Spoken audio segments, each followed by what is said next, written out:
સુરતમાં આબ ફાટ્યું હોય તેવી પરિસ્થિતિ ઊભી થઈ છે। રસ્તા પરથી નદીઓ માફક વહેતા થયા છે પાણી। સુરતીઓ મુકાયા ભયમાં।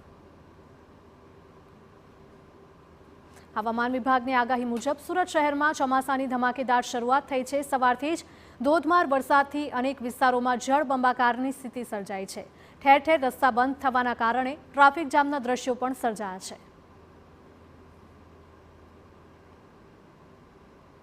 અવિરત વરસાદના કારણે ડભોલી, સિંગણપુર રોડ, કતારગામ, વરાછા વિસ્તાર પાણીમાં ગરકાવ થયા હોય તેવા દ્રશ્યો જોવા મળ્યા છે। લગભગ તમામ વિસ્તારમાં આ જ પ્રકારની સ્થિતિ જોવા મળી રહી છે, જ્યાં રસ્તાઓ પાણીમાં ગરકાવ થઈ ગયા છે।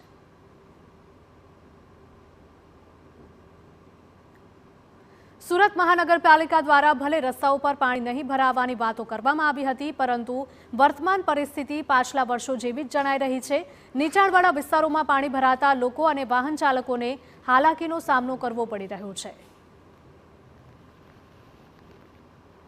તો આ તરફ Adajan LP Savani park canal road ઉપર પણ તમામ રસ્તાઓ પર પાણી ભરાઈ જતા સ્કૂલેથી બાળકોને લઈ જતા વાલીઓ હાલાકીમાં મુકાયા હતા। પિતાએ બાળકને ખભે બેસાડી વરસાદી પાણીથી બચાવ્યું હતું। ઠેર ઠેર પાણી ભરાઈ જવાથી લોકોને ભારે સમસ્યાનો સામનો કરવાનો વારો આવ્યો છે। સ્થિતિને ધ્યાને રાખીને જિલ્લા કલેક્ટર દ્વારા શિક્ષણાધિકારીને સ્કૂલોમાં રજા જાહેર કરવાનું સૂચન પણ આપવામાં આવ્યું છે।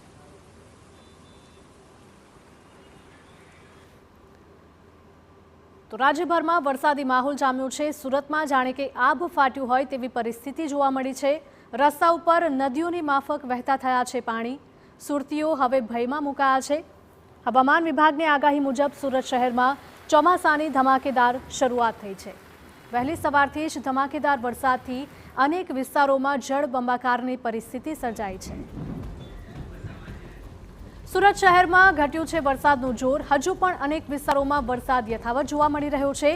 વેડ રોડ વિસ્તાર પાણીમાં ગરકાવ થયું છે, તો અનેક સોસાયટીઓમાં ઘૂંટણસમા પાણી પણ ભરાયા છે, જેના કારણે સ્થાનિકોને મુશ્કેલી વેઠવાનો વારો આવ્યો છે। આ સાથે જ વાહન ચાલકો પણ અટવાયા છે। અનેક વાહનો બંધ થઈ જવાથી વાહન ચાલકો અટવાયા હતા।